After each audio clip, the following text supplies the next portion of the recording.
का प्रतिवेदन आपके समक्ष प्रस्तुत कर रही हूँ। प्रतिवेदन से पूर्व ये कुछ पंक्तियाँ हैं वो हम सभी के लिए हैं। माटी रख चाक पर घड़ा बनाए कुम्हार, श्रेष्ठ गुरु मिल जाए तो शिष्य पाए संस्कार।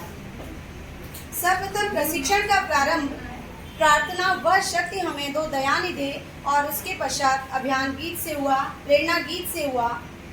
और तारिक सर के द्वारा अकादमिक वर्ष 2024-25 की रणनीतियों की संक्षिप्त में पुनरावृत्ति, अनुभव, लाभ, चुनौतियों को समझने एवं उनके सुझाव पर चर्चा की गई तथा कक्षा 4 व 5 में 42 दिन की पुनरावृत्त्यात्मक शिक्षण योजना पर चर्चा हुई।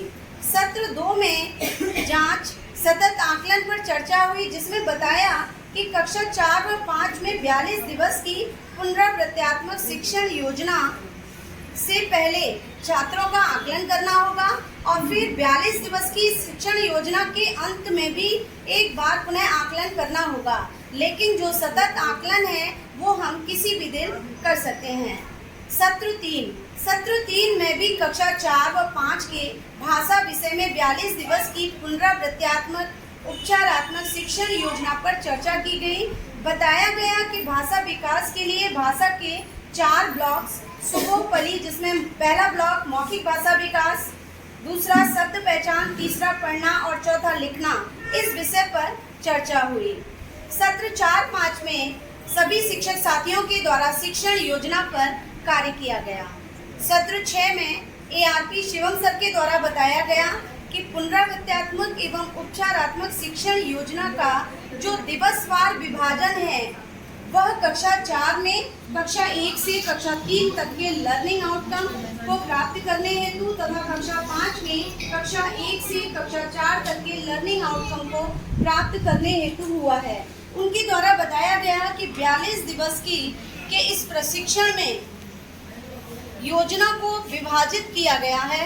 हमें बताया गया कि 38 दिवस की शिक्षण योजना संदर्शिका में दी हुई है और इसके अतिरिक्त 39, 40, 41 और 42 इन 4 शिक्षण योजनाओं का निर्माण हमें स्वतः करना होगा तथा बताया गया कि कक्षा 4 में 11वें, 27वें और 38वें दिन आकलन किया जाएगा और कक्षा 5 में 27वें और 38वें दिन आकलन का कार्य किया जाएगा। सत्र 7 में समेकन पर चर्चा हुई। सत्र 8 में गणित शिक्षण के दौरान प्रयोग होने वाले TLM पर चर्चा की गई। इसके पश्चात सत्र 9 का प्रारंभ हुआ। सत्र 9 में कृष्णा त्रिपाठी सर के द्वारा कक्षा 3 की इंग्लिश टेक्स्ट बुक संतूर के विषय पर चर्चा की गई तथा टेक्स्ट बुक में दी गई एक्सरसाइज के विषय पर चर्चा की गई और बताया गया कि एक्सरसाइज बच्चों के लिए किस प्रकार हेल्पफुल है।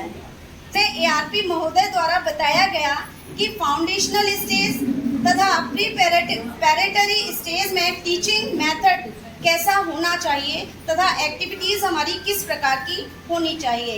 इसके पश्चात सत्र 11 में ग्रुप वर्क एंड प्रेजेंटेशन का कार्य था, जिसमें ARP महोदय के द्वारा तथा टीचर्स के मध्य स्टोरी के माध्यम से ग्रुप वर्क हुआ और इसी के साथ ही हमारे 4th डे के प्रशिक्षण का समापन हुआ।